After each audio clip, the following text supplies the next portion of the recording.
ആരോഗ്യമന്ത്രി എന്ന് പറഞ്ഞത് വളരെ കറക്റ്റ് ആണ് ഗൈസ്. സിസ്റ്റം ശരിയല്ല, അല്ലെങ്കിൽ പിന്നെ സത്യം തുറന്നു പറഞ്ഞ വാദി പെട്ടെന്നൊരു ദിവസം പ്രതിയാവില്ലല്ലോ. എപ്പോഴും നിലപാടിനെ കുറിച്ച് സംസാരിക്കുന്ന ആരോഗ്യമന്ത്രി ആദ്യം എടുത്ത നിലപാട് ഡോക്ടർ ഹാരിസിനെതിരായിട്ടായിരുന്നു. പിന്നെ 2 ദിവസം കഴിഞ്ഞപ്പോൾ അന്തരീക്ഷം മാറുന്നു എന്ന് കണ്ടു കഴിഞ്ഞപ്പോൾ നേരെ നിലപാട് മാറ്റി ഡോക്ടർ ഹാരിസിനെ ചേർത്ത് പിടിക്കും എന്നാണ് പറഞ്ഞത്. അപ്പൊ ചേർത്ത് പിടിക്കുന്നതാണ് ഇപ്പോൾ കണ്ടത്. അദ്ദേഹത്തിന് മെമ്മോ അയച്ചിരിക്കുകയാണ്. അതായത് തിരുവനന്തപുരം മെഡിക്കൽ കോളേജിലെ യൂറോളജി വിഭാഗത്തിന്റെ അവസ്ഥ തുറന്നു പറഞ്ഞ ഡോക്ടർ ഹാരിസന്റെ അവസ്ഥയാണ് ഈ കേട്ടത്. മെഡിക്കൽ കോളേജിലെ യൂറോളജി വിഭാഗത്തിൽ ശസ്ത്രക്രിയകൾ മുടങ്ങേണ്ട അവസ്ഥ വരെ എത്തിയ കാര്യങ്ങൾ എന്തുകൊണ്ടാ? ഉപകരണങ്ങൾ ഇല്ലാത്തതുകൊണ്ട്. ആ കാര്യങ്ങൾ തുറന്നു പറഞ്ഞിട്ട് ഹാരിസ് ഡോക്ടർ ഫേസ്ബുക്കിൽ പോസ്റ്റ് ഇട്ടിട്ടുണ്ടായിരുന്നു. ആ പോസ്റ്റിന്റെ ആഫ്റ്റർ എഫക്റ്റ് ആണ് ഡോക്ടർ ഇപ്പൊ അനുഭവിക്കുന്നത്. അദ്ദേഹത്തെ വേട്ടയാടി ഇനി ആരെങ്കിലും ഡോക്ടർമാർ കേരളത്തിൽ വാ തുറക്കാതിരിക്കാൻ വേണ്ടിയിട്ടാണ്, വായടപ്പിക്കാൻ വേണ്ടിയിട്ടുള്ള ശ്രമമാണ് ഇപ്പോൾ അദ്ദേഹത്തിനെതിരായിട്ടുള്ള ഒരു നടപടിയുമായി മുന്നോട്ട് പോകുന്നതിന്റെ അർത്ഥം. രോഗികളുടെ ജീവൻ അപകടത്തിലാവുന്ന അവസ്ഥ എത്തിയപ്പോഴല്ലേ ഡോക്ടർ ഇങ്ങനെ പ്രതികരിച്ചത്? അതിനപ്പുറത്തേക്കും മെമ്മോ കൊടുക്കണത് എന്തിനാണാവോ? എന്തായാലും ആശുപത്രിക്ക് ഉപകരണങ്ങൾ എത്തിക്കുന്നതിനേക്കാൾ വേഗത്തില് മെമ്മോ കൊടുത്തിട്ടുണ്ട്. ഓ, അതിനെങ്കിലും ഒരു ഉഷാറ് കാണിച്ചല്ലോ, സന്തോഷം. അദ്ദേഹത്തോട് എക്സ്പ്ലനേഷൻ ചോദിച്ചു എന്നുള്ളത് അതൊരു ഡിപ്പാർട്ട്മെന്റ് തല നടപടിയാണ്. അതൊരു സ്വാഭാവികമായിട്ടുള്ള ഒരു നടപടിക്രമമാണ്. അതായത് ആശുപത്രിയിൽ ഉപകരണങ്ങൾ ഉണ്ടോ ഇല്ലയോ എന്നുള്ളതിലല്ല, കാര്യങ്ങളൊക്കെ പോസ്റ്റ് ഇട്ട് നാട്ടുകാരെ മുഴുവൻ അറിയിച്ചതിനാണ് ഡിപ്പാർട്ട്മെന്റിന് കലിപ്പ്. എന്തെങ്കിലും പറയുന്നുണ്ടെങ്കിൽ വേഗം പറഞ്ഞു എന്നാണ് ആരോഗ്യമന്ത്രി പറയുന്നത്. ഇങ്ങനെയൊന്നും ആയിരുന്നില്ലല്ലോ പ്രശ്നം തുടങ്ങിയ ടൈമില് ആരോഗ്യമന്ത്രി പറഞ്ഞിരുന്നത്. വളരെ ഹാർഡ് വർക്കിംഗ് ആയിട്ടുള്ള ഒരു ഡോക്ടറാണ് ഡോക്ടർ ഹാരിസ് എന്നുള്ളതാണ് ഞാൻ മനസ്സിലാക്കിയിട്ടുള്ളത്. ഡോക്ടർ ഹാരിസിനെ ചേർത്ത് പിടിക്കുന്ന ആരോഗ്യമന്ത്രി പറഞ്ഞ് അപ്പാണ്ട് ഇങ്ങോട്ട് ഇറങ്ങിയുള്ളൂ. അപ്പോഴത്തേക്ക് മുഖ്യമന്ത്രി നോക്കി കണ്ണൂർട്ടില്ലേ.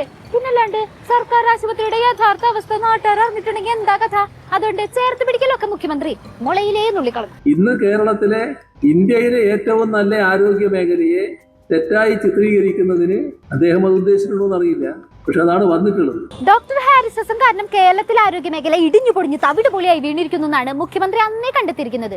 അപ്പൊ പിന്നെ മെമ്മോ കൊടുക്കാണ്ട് എവിടെ പോവാൻ? മെമ്മോയൊക്കെ എന്ത്, അതിനും വലുത് അവർ അണിയറയിൽ വേറെ റെഡിയാക്കി വെച്ചിട്ടുണ്ടായിരുന്നു. അങ്ങനെ തിരുവനന്തപുരത്ത് MP-യുടെ ഫണ്ടിൽ നിന്ന് വാങ്ങിച്ച ഒരു ഉപകരണത്തിന്റെ ഒരു ഭാഗം കാണുന്നില്ല എന്നുള്ളത് ഈ അന്വേഷണ സമിതി കണ്ടെത്തി. അപ്പൊ അതിനു മുൻപ് ഇത് റിപ്പോർട്ട് ചെയ്യപ്പെട്ടിരുന്നില്ല. യൂറോളജി ഡിപ്പാർട്ട്മെന്റിൽ ഉപകരണം മോഷണം പോയി എന്നാണ് കണ്ടുപിടുത്തം. എന്നിട്ട് നേരെ നോക്കുന്നത് ഡോക്ടർ ഹാരിസന്റെ മുഖത്തേക്കും. എങ്ങനെയുണ്ട് നമ്മുടെ ആരോഗ്യ മേഖല? സൂപ്പർ അല്ലേ? മന്ത്രി മേഡത്തിന്റെ ഓരോരോ കണ്ടുപിടുത്തങ്ങളെ ഇതൊക്കെ എന്ത്. ഇനി വേണം മേഡം കുറച്ചൊന്നും അങ്ങോട്ട് മാറിക്കോ. ഇനി കുറച്ചേരം ഹാരിസ് ഡോക്ടർ സംസാരിക്കട്ടെ എന്ന്. ഉപകരണങ്ങൾ ഇല്ലാത്ത കാര്യം ഹാരിസ് ഡോക്ടർ മുമ്പേ ആരോടും പറഞ്ഞിട്ടില്ല എന്നാണല്ലോ പ്രധാനപ്പെട്ട ഒരു ആരോപണം. എത്രയോ പ്രാവശ്യം അവരെ അറിയിച്ചതാണ്. അവിടെ HDS ഒരു സ്റ്റാഫ് തന്നെ ഞങ്ങളുടെ കൂടെ ഉണ്ട്. സംഗതി ശരിയാണ് കേട്ടോ മിനിസ്റ്ററെ. ഹാരിസ് ഡോക്ടർ കൊടുത്ത കത്തൊക്കെ പുറത്തു വന്നുണ്ട്.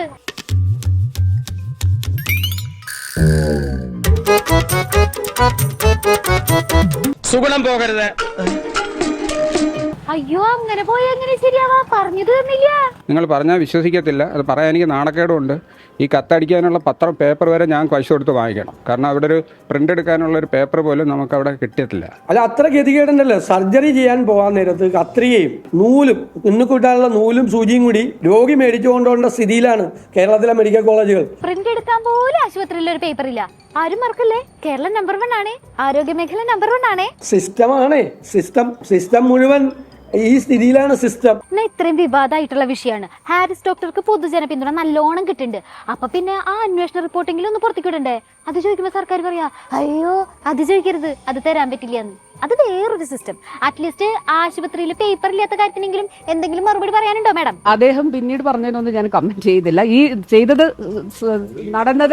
നടന്നത് ഡിപ്പാർട്ട്മെന്റ് സ്വീകരിച്ച നടപടിയാണ്. മന്ത്രി കൊച്ചമ്മ വരുന്നുണ്ടേ. അങ്ങനെ രോഗികളുടെ ജീവൻ രക്ഷിക്കാൻ ഡിപ്പാർട്ട്മെന്റിന്റെ അവസ്ഥ തുറന്നു പറഞ്ഞ ഡോക്ടർ അവസാനം കള്ളനായിരിക്കുന്നു. അപ്പൊ ആരോഗ്യ വകുപ്പിന് നിങ്ങളോടൊക്കെ കൂടി ഒന്നേ പറയാനുള്ളൂ, എന്തെങ്കിലും കാണുകയോ കേൾക്കുകയോ ചെയ്തിട്ടുണ്ടെങ്കിൽ മിണ്ടാതെ ഉരിയാടാതെ ഇരിക്കുക. അല്ലാന്നുണ്ടെങ്കിൽ ചട്ടലംഘനം നടത്തിയിട്ടുണ്ടെങ്കിൽ അവർ നിങ്ങളെ പിടിച്ച് കള്ളനാക്കും. ജാഗ്രത.